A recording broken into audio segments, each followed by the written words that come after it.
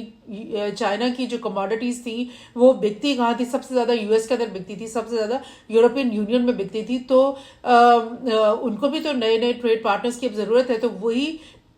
Trade partners اب وہ Asia Pacific اور افریقہ میں ڈھونڈیں گے، مڈل ایسٹ میں ڈھونڈیں گے، اور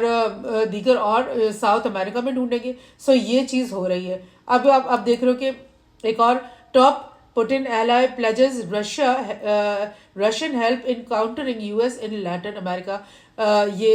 رشین نیوز ایجنسی نے یہ کہا ہے، اور یہ ان کے ٹاپ سیکرٹری کاؤنسل نکولائے پیٹروویش ہیں، انہوں نے کہا ہے کہ ہم جو نکراگوے کا دورہ پہ تھے، اس کے بعد کیوبا کا انہوں نے دورہ کیا، اور اس موقع پر انہوں نے یہ بولا کہ ہم ہیلپ کریں گے لیٹن امریکہ کنٹریز کو، یعنی ساؤتھ امریکن کنٹریز کو، کہ وہ یو ایس جو بھی اٹیمپٹ کر رہا ہے، بہت ڈفرینٹ ہر ملک میں اٹیمپٹس کر رہے ہیں کہ وہ انٹرفیئر کرے ان کے پولیٹیکل سسٹم میں، ان کے انٹرنل افیئرس میں، تو وہ اس سے ان کو بچانے کے لیے اور پروٹیکٹ کرنے کے لیے، اور لائک ہم یعنی ماسکو یعنی رشیا جو ہے وہ اب ان ممالک کی ہیلپ کرے گا۔ سو اگر آپ کسی کو مطلب ہیومن نیچر ہے یہ کہ آپ اگر کسی کو کارنر کرنے کی کوشش کریں گے، دیوار سے لگانے کی کوشش کریں گے، تو پھر وہ شخص جو ہے وہ کوئی نہ کوئی ایک جہاں پہ راستہ اس کا بند ہوگا تو وہاں سے 4 راستے وہ نئے نکالے گا۔ وہ اپنی ڈیسپریشن میں اپنے سروائیول کے لیے نئے طریقے، نئی انوویشن کرے گا کہ اب میں ایک نیا سسٹم کیا بنا لوں، ایک نیا مطلب راستے ایسے کیا بنا لوں کہ میں اس شکنجے سے نکل سکوں جس شکنجے کے اندر یو ایس اور اس کے الائز جو ہے رشیا کو اور چائنا کو جکڑنا چاہتے ہیں۔